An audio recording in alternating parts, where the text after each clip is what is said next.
Birthday Song, which is currently streaming on Netflix. She has done research for Ashim Aluwalia's Daddy, which streams on Amazon Prime. Vrishali is the author of the best-selling Can't Die for Size. So I think AB needs absolutely no introduction. Anirban Bhattacharya and Anurag Kashyap. We're all here for AB as we call him. Anurag Kashyap, thank you for joining us. And he's the winner of one national award for film fairs, prolific filmmaker, and has also been, the government of France has knighted him as the Knight of Order and Letters for his contribution to cinema.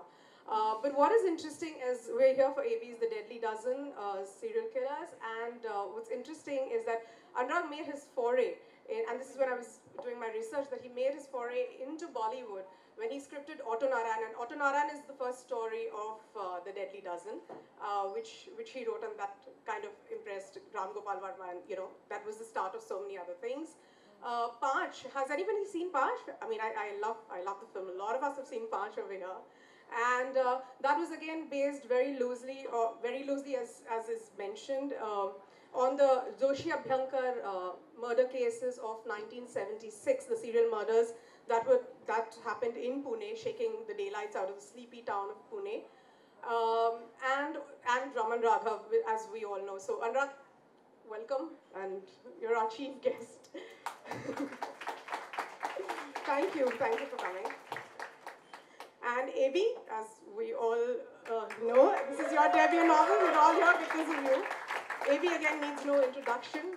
Super successful co-creator of Savdhan India, and many impressive institutions: Channel V, Jamia, and St. Xavier's Kolkata. And well, we just got to know that The Deadly Dozen is also trending on Amazon as a bestseller already. And just yesterday, was it? Yesterday or day before, I read an article in News 18 where his book is mentioned with doyens like Arundhati Roy and Amitabh Ghosh. So congratulations. And yeah, so let's get started. Yeah, so we can see the trailer of I think we should see this trailer. Awesome. We put together a trailer for the book.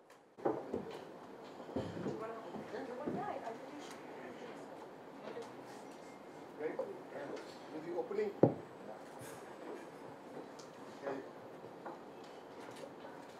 So rip it like a killer.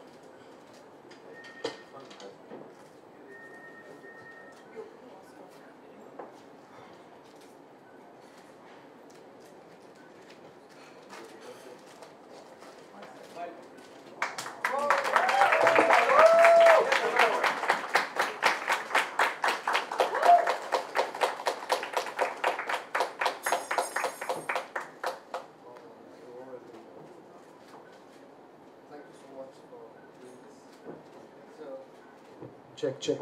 I really want to thank Anurag for taking the time out and coming. He's been running a very busy schedule, and honest to God, I mean, thank you.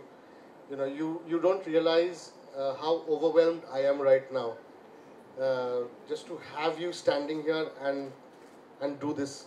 For a debutant author, it's more than a dream come true, and I really want to thank you for taking the time out and supporting the book.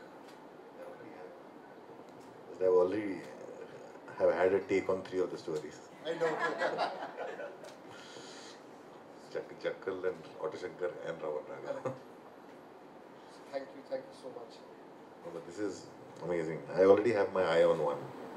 On one of the stories? I can't say. There's somebody standing before me, so I'm waiting it out. Thank you so much. Thank you so much for coming. We just have a couple of questions for you, and then you. Yeah, please.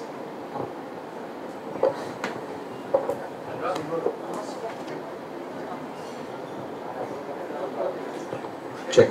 Okay. Start.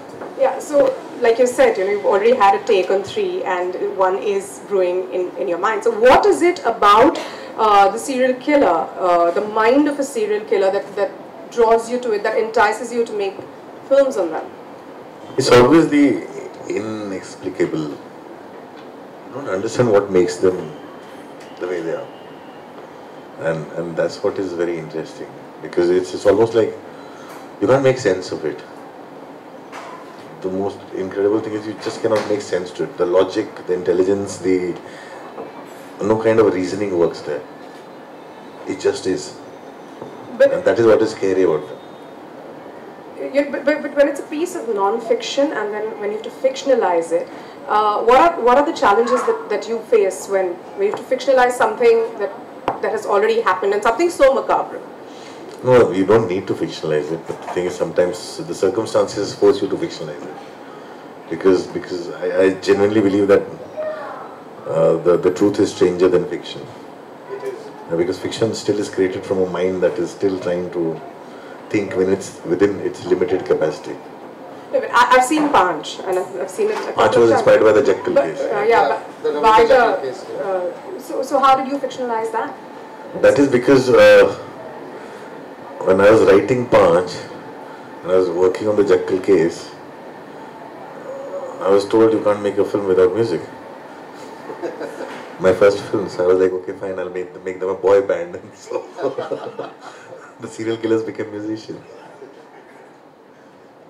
But was that the only No, it's not that. Even the music band thing was not fictional. It was also based on the band called Greek, which existed at that time, and it was based on their struggle with the system, trying to do what they were doing in the rock scene.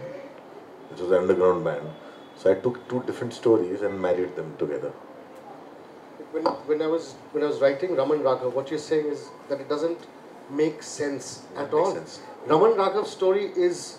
Yeah, Raman Raghav, the real story is. Yeah, where do you even begin? Is very. It's one of its kind. The original Raman Raghav story. It's not like Otto Shankar or not like anything else, which still has some kind of a motivation. Yeah.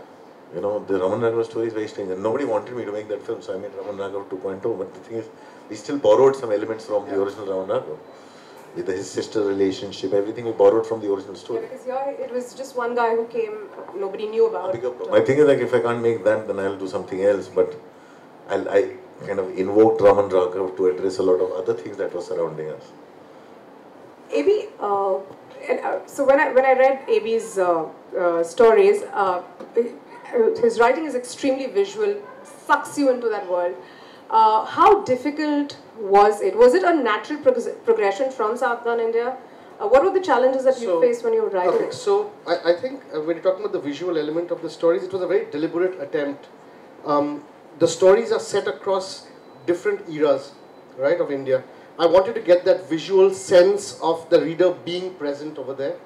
Yeah, even the language keeps changing. If you read Thak Behram, which is from the 1800s. I think the only one that stands out from is Thak Behram. I said, how did you put in Thak Behram in this, which is, all of them are more now. Yeah. And Thak Behram is from the 1800s, yeah. So I read up Captain Sleeman's account. Captain Sleeman was the one who actually brought an end to the Thuggy movement. And they introduced new laws. Even deceivers, like Shashi Kapoor on the story. Yeah. So, I wanted it to be very visual and screenplay-like. So when you're reading it, you should be able to smell the blood, almost. I just wanted to read out a passage. I think my book is somewhere here. Yep, thank you. I've marked it. I've done homework. But it's amazing. Like if I have you around, people will not think I'm so dark. Not at all. So this is just a little passage from Thak Behram. Also, Thak Behram, I wanted to make it very filmy. Thak Behram is a story from the 1800s. So a lot of it is taken from reports and all of that. But a lot of them is also imaginary scenes. Because I don't know what Thak Behram actually did, in a sense that there are no day-to-day accounts of his life, right? So this is Thak Behram, just a small passage I'll read out. The caravan moved silently through the night. The clanging of the bells around the necks of the bullocks pulling the canopied carts was the only sound that could be heard. Around 15 men and women were traveling to a nearby village to attend a wedding. Fatigue was clawing at their bodies. They had been on the road for the past 8 hours. How much further do we need to travel to reach the village, one of the men asked. Or 10 kos, replied an old man, the senior-most person in the group. The cry of a jackal sliced through the night. The animal was nearby. The men grew alert, lifting their torches to see if they could spot the wild animal. Suddenly, the leader of the caravan halted his cart and put up his hand, signaling the others to do the same. "Men, arm yourselves," he yelled. 2 of the 7 men in the party pulled out daggers from their kamarbands. They were carrying these to protect themselves, having heard about a dangerous group of dacoits prowling in the area. But what they saw instead was one of the victims. In the middle of the road lay a man who was groaning in pain. "They left me for dead. They robbed me of everything. Water. Please give me some water." The men helped him lean against the wheel of one of the carts. After drinking his fill, he narrated his story. His name was Sukram, and he had been traveling with his wife. They were headed to a nearby village. He was poor and hence traveling by foot. A gang of dacoits pounced on him, looting everything, including his wife. At this point, he broke down. The travelers, they were shocked. One of them gathered his courage and asked, "Was it him?" Sukram looked up and whispered, as if he were too afraid to even say the name out loud.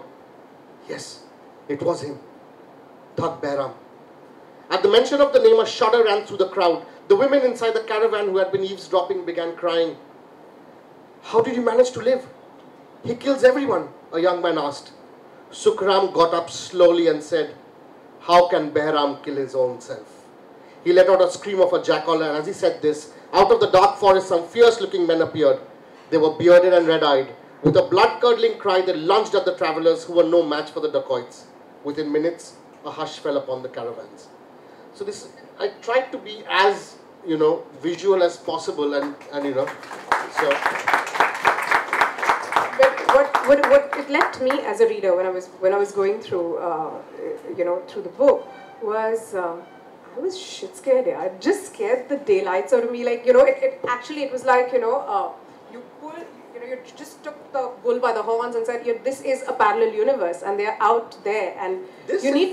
Was that conscious to shroud your reader with a pall of fear? If we call it a parallel universe, it's a mistake. It's our universe. Shit is in this world. We imagine we are living in an Enid Blyton. Once upon a hillock, there lived some elves and dwarves, and it's not. And they lived happily ever after. Yeah, they don't. It's a shitty world. It's a scary world. They are all around us, and I wanted the readers to realize that, and that's what Savdhan India has done, producing it for the last 7 years now. I realized that people seem to say, the bad always happens to other people. It can never happen to me, and that is completely a misnomer, because it can happen to you. And I really wanted to make the readers scared. Yeah, I mean, I keep breaking the fourth wall. If you read the story, you'll realize I keep directly talking to the reader, saying, guard your children. They are not safe. There's a story of Darbara Singh. He was a migrant killer, right? So he just killed migrant children. He just used to take kids, rape them, kill them, and and as a parent, I was really scared. And so I write it over there in the book saying, please, if you're sleeping with your children tonight, hug them tight, because they are safe and sound beside you. Hamare zamane mein we could go out and play. No, I'm saying if you go by the data, the number of children that disappear is so much more, and nobody knows where they're gone. Where they're gone. Hamare time pe we used to go out and play in the gully, and no one bothered. We could just play. And now you can't even let your child out in the in the gully or in the compound. You don't know if they're going to come back or not. Yeah. It's true. It's true. Ironically, a lot of cases also happen in the 70s, and when we. No, there were a lot of 90s, and even the last 10 years, there have been cases. The Beer Man and the Stone Man have happened recently. You know what they say? They say only like 10% of serial killers in the world have been found and discovered. So there could be a serial killer residing in. Just needs the little. Right. Okay. You need to go, or you okay? You need to go, right? Okay. So before you leave, I just want to present you with. I grew up in Kalimpong. Yes, this too. I grew up in Kalimpong, so it's a tradition there that we present Tibetan khadas. So Iram will present you the Tibetan khadas.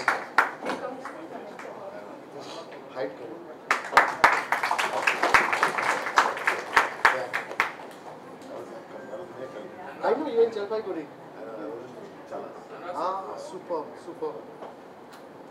So, we'll just post the book and press and read the book. Yeah. Oh yes.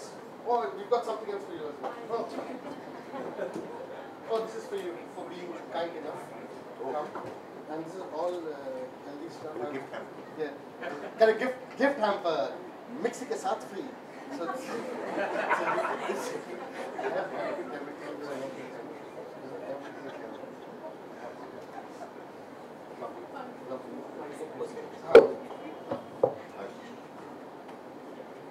खींचो तस्वीरें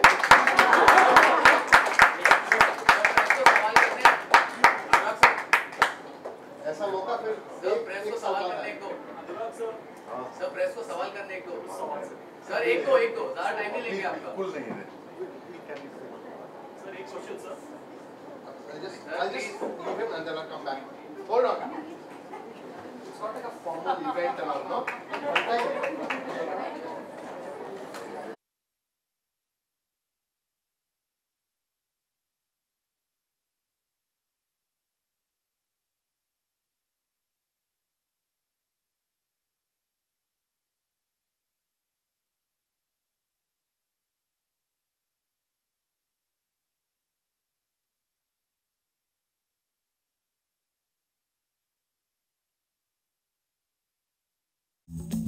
Like, share and subscribe to TVNXT Bollywood.